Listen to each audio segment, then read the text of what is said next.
Barrack में 45 आदमी के लिए 25 दिन का भोजन है, यानी M1 दिया हुआ है और D1 दिया है 25 दिन, है ना। यदि 13 आदमी बैरक छोड़कर चले गए, अब कह रहा है 45 आदमी थे लेकिन 13 आदमी छोड़कर चले गए, तो 45 में से 13 घटा लें, चले गए और 43 आदमी शामिल हो गए, प्लस 43 आदमी शामिल हो गए। बस सिंपल सा काम करना है। तो कह रहा है भोजन कितने दिन तक चलेगा, तो पहले इसको सॉल्व कर लें। 5 में से 3 गया 2, 4 में से गया 3 प्लस 43, 3 और 2 5, 4 और 3 7। हमको कह रहा है कि D2 बताइए कितने दिन तक। फॉर्मूला क्या बताया है, M1 D1 दो गो है तो दुइये को लिखेंगे, M2 D2। M1 कितना है जी, D1 कितना है जी, M2 कितना है जी, D2 कितना है जी, 25 तिहाई 3 एकम 3, 3 पचे, इसलिए D2 का मान, कोई दिक्कत, 27। यदि किसी संख्या का 7 गुना, हम मान लेते हैं कोई संख्या है 1, इसका 7 गुना करेंगे तो 7 ना होगा जी, 7, तथा 1/7 में अंतर, तो इसका 1/7 निकालेंगे तो 1/7 ना होगा, तो अनुपात है तो ऊपर तो अनुपात लिखेंगे। अंतर 96 है, अंतर मतलब बड़ा में से छोटा घटाना, कौन बड़ा कौन छोटा मेरे को नहीं पता, हम खाली माइनस कर लेंगे, इक्वल टू 96 करे तो संख्या का 225% कितना होगा, देखो 7 सत्ते 49, 49 में से 1 गया 48/7 अनुपात में, 48 दूनी 96, 2 सत्ते संख्या में एक माने है यानी 14 आ गया।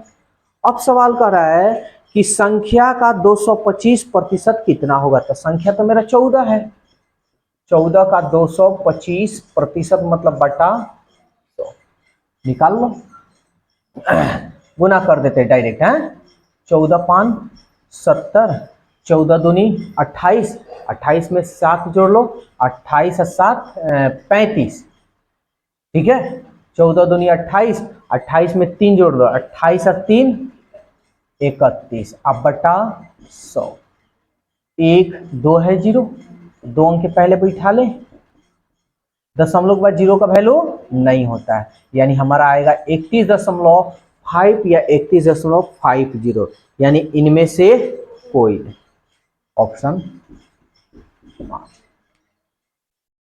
नोट।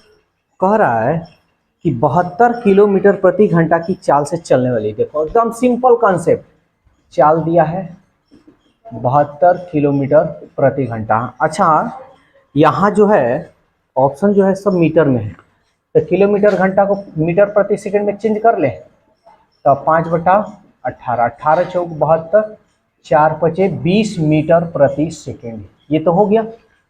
अब कह रहा है कि एक रेलगाड़ी 22 सेकंड में पार करती है, वो रेलगाड़ी है इसको पार कर रही है कितना सेकंड में जी, 22 सेकंड में पार कर रही है।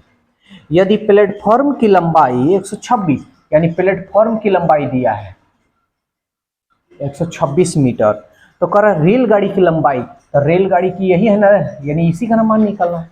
तो हम बताए हैं चाल है, समय है, दूरी है, किसी का लगा लो, तो चाल बराबर या दूरी बराबर, या दूरी समय बराबर किसी का लगा लो, किसी का भी लगा ले, चाले का लगा लेते हैं। चाल बराबर क्या होता है जी, दूरी बटा समय। ध्यान से समझना, एकदम सिंपल कॉन्सेप्ट। चाल मेरा कितना है, दूरी कितना है। अच्छा जब ट्रेन पार करेगी प्लेटफॉर्म को, देखो तो प्लेटफॉर्म की दूरी अपनी दूरी, तो दोनों दूरी का योग ना होता है, ये प्लेटफॉर्म की दूरी रेलगाड़ी की दूरी मान ले लंबाई, अब बटा समय कितना है 22।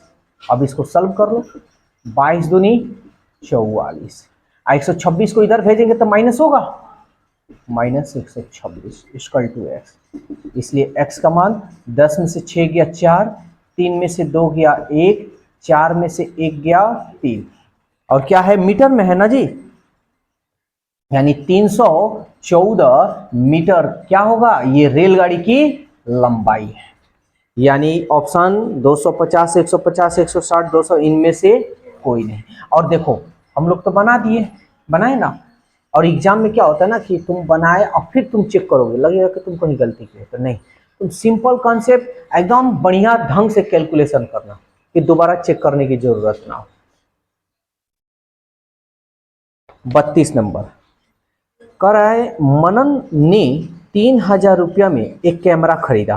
ठीक है, 3,000 रुपया में एगो कैमरा खरीद रहा है, 9 महीने के बाद उसे 2,400 रुपया में बेच दिया। अच्छा, सेलिंग प्राइस कितना, 2,400 रुपया में। तो कह रहा है हानि प्रतिशत बताइए। अच्छा, कितना का हानि हो रहा है जी, है 600 का ना हानि हो रहा है। खरीदा है 3,000 में, आप बेच रहा है 2,400, तो 600 रुपये का हानि हो रहा है ना जी। हमको कह रहा है कि हानि प्रतिशत निकालिए, हानि प्रतिशत। तो हम जानते हैं कि हानि हो चाहे लाभ हो, क्रय मूल्य जब तक नहीं पता होगा कि हम कितना रुपया में खरीदे हैं तब तक हमारा नहीं निकलता है। क्रय मूल्य कितना है जी, 3,000। कितना का हानि हुआ है, अब प्रतिशत में बदलना है तो 100 से ना गुना करेंगे, 20 से 20 30 दूनी 60। कितना प्रतिशत का हानि हुआ जी, 30%। कोई दिक्कत, यानी इनमें से कोई नहीं। देख रहे हो ये ऑप्शन कितना खतरनाक दिया है। 33 नंबर, 3 क्रमागत प्राकृत संख्याओं में। अब देखो 3 क्रमागत, तो हम बताए हैं कि चाहे वो सम संख्या हो चाहे वो विषम संख्या हो, यहाँ पर 3 क्रमागत संख्याएं, यानी 3 को क्रमागत संख्या है, तो 1 हो गया, 1 + 2 हो जाएगा, और 1 + 3 होगा, तब ना लगातार होगा जी। नहीं, सम संख्या थोड़ी कह रहा है, सम संख्या कहता तब ना, 3 क्रमागत प्राकृत संख्या। अब देखो 1 रखोगे तो 1, 1 का 1 2, 1 1 और 2, सॉरी यहां गड़बड़ हो गया ना, 1 + 1 ना होगा, 1 + 2 हो जाएगा। ठीक है, देखो 1 रखो, 1 1 का 1 2, 1 का 2 3, लगातार हो रहा है, प्राकृत संख्या। आ जाओ, अब कह रहा है, रहने दो, ओपन रहने दो। कह रहा है 3 क्रमागत प्राकृत संख्याओं में प्रथम 2 का योग, ध्यान देना, प्रथम 2 का योग, यानी इन दोनों का योग कह रहा है, इन दोनों का योग। तीसरे का, तीसरा ये है ना, तीसरे से 1.1/2 गुना है, ये ना है जी। हम कहें बराबर करने के लिए तो हमको 1.1/2 इससे इधर ना गुना करना होगा, तो 1.1/2 का मतलब 2 एकम 2 और 1 3/2, बराबर हो गया 1 का 1 अनुपात 2 + 1। ये देख लो, ये अनुपात 1 + 2 3/2। अब कैलकुलेशन इसका कर देते हैं, यहां देखो 2 दूनी 4, 2 एकम 2, 3 एकम 3 दूनी 6। अनुपात को एक तरफ और बिना अनुपात को एक तरफ, तो इसको इधर भेजेंगे तो क्या होगा, -4 में से 3 जाएगा तो अनुपात 1 बच गया, और 2 को इधर भेजोगे तो माइनस होगा, 6 में से 2 गया 4। सवाल क्या पूछा है, अंतिम संख्या क्या है, अंतिम संख्या यही है ना जी मेरा, तो अनुपात 1 का मान क्या है 4, 4 2 4 + 2 = है समझ में। गुड़िया अपने धन का 30% प्रेम को दिया। गुड़िया जो है, इसके पास कुछ धन है, मान लेते हैं 100% धन है, क्या ये क्या कि अपने धन का 30% प्रेम को दे दी, प्रेम को 30%, 15% अपनी बहन को, सिस्टर को कितना दी 15%, तथा 15% पिताजी को यानी फादर को 15%, यानी इसी धन का इतना इतना दे रही है, ठीक है ना, शेष का नहीं। अब उसके पास 6,000 रुपया बचा। अच्छा एक बात बताओ, इतना रुपया दिया तो कितना रुपया दिया? देखो तो 30 अब 15 15 30 30 30 60% ना दे दी है जी। उसके पास तो 100% था, तो कितना परसेंट बचा होगा? 40% बचा बस। तो 40% का ना मानिए 600 रुपया दे रहा है, कह रहा है कि नहीं 40% दिया है, हमारे पास 600 रुपया बचा है, सॉरी 6,000। हम ये रुपया में है, ये परसेंट में, बस और कोई डिफरेंस नहीं है। तो कह रहा है तो गुड़िया ने प्रेम को कितना रुपया दिया? गुड़िया प्रेम को कितना दे रही है? तो 30% का मान निकालेंगे। 0 से 0 कटा दिए, 4 से कटाओ, 4 एकम 4, 2 4 पचे 20, 2 0 लगा दो।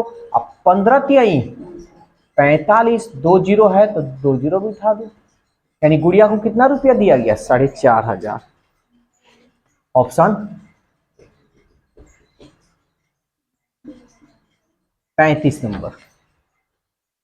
कोई धन 10% चक्रवृद्धि ब्याज की दर से, ये देखो बहुत बढ़िया, और ये बिहार पुलिस और रेलवे में पक्का है, इसी तरह का क्वेश्चन पूछता है, ज्यादा घुमाता नहीं है, पक्का तो पक्का, आधा भी कच्चा नहीं। अब कह रहा 2 वर्ष में यानी 2 साल के बाद 1,694 रुपया हो जाए तो धन राशि क्या है? हमारा धन राशि अपने आप में 100% ना होता है जी। तो ये क्या है? हमारा अमाउंट है ना, 2 साल के बाद जितना पैसा जमा किए वो, और जो ब्याज मिला वो क्या है भाई? कह रहा है 2 वर्ष का, तो धन राशि कह रहा है 2 चक्रवृद्धि ब्याज की दर से 2 वर्ष में इतना 1,694 रुपया, ठीक है। तो हमको धन निकालना है, तो पहले तो हम चक्रवृद्धि ब्याज निकालें। कैसे? पहले r का स्क्वायर करते हैं, 2 साल का है तो 10 दहिया 100, 2 को अंक लेते हैं, एगो हासिल बच गया। ये हम अभी चैप्टर स्टार्ट करेंगे तो हम बताएंगे। 10 दूनी 20 और 1 दशमलव, 2 अंक के पहले, कोई दिक्कत? दशमलव के बाद 0 का वैल्यू, तो 21% तो उसका ब्याज है, तो टोटल उसको कितना परसेंट मिलना चाहिए? 100 और 21 कितना? 121% ना मिलना चाहिए जी। अब मिल कितना रहा है? 1,644 रुपया। तो सवाल कह रहा है 94 है। तो सवाल कह रहा है कि धन राशि यानी 100% का मान निकालो। देखो तो किससे जाएगा? 14 एकम 14, 14 दूनी 28, 29, 14, 14 मरतब में जाएगा। 14 एकम 14, 14 दूनी 28 और 29, 14 एकम 14, 14 2 16, इसको गुना कर ले, यानी कितना? 1,400 रुपया। यानी उसकी धन राशि कितनी थी? 1,400। 36 नंबर कह रहा है 5 मीटर लंबा,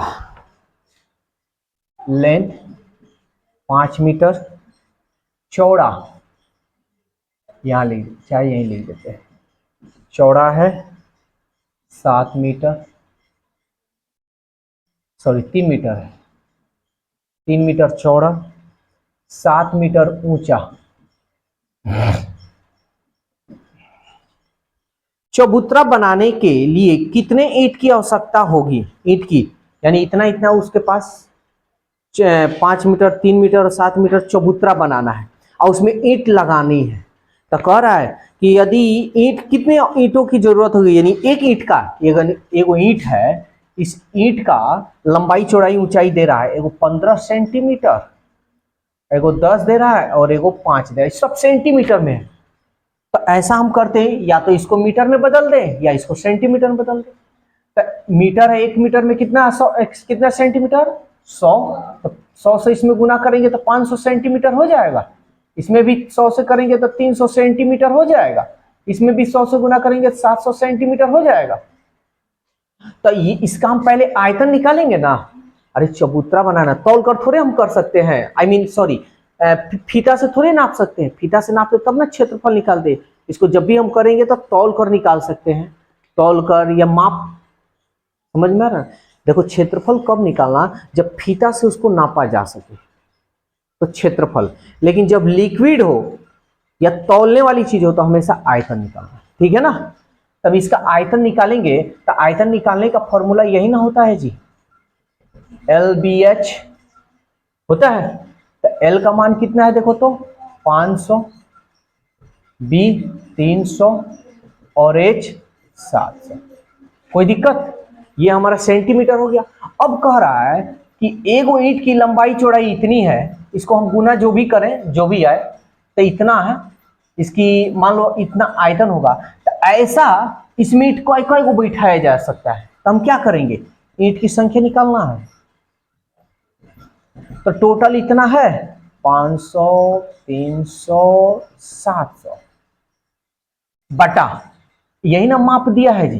तो इससे अगर हम भाग करेंगे तो मालूम चल जाएगा कोई को ईंट बचने का। बस 15, 10, 5 घटा लो, 5 से 5 कम 5, 0 से 0 कट गया। अब 15 दूनी 30, एगो 0 गुना करते हैं, 2 सत्ते कोई को 0 है, 2 3 4, 4 को 0, 1 2 3 4। अब देखो इतना ईंट की संख्या होगी, यानी 1,40,000। तो देखो तो ऑप्शन कौन है, देखो कितना खतरनाक दिया है। 4 3 को भी 0 दिया है, यानी 5 को भी 114 लाख भी दिया है, 14,000 भी दिया है। इसी में कंफ्यूजन हो जाओगे सब। तो हमारा कितना 1,40,000 ईंटों की संख्या होगी, यानी ऑप्शन 5।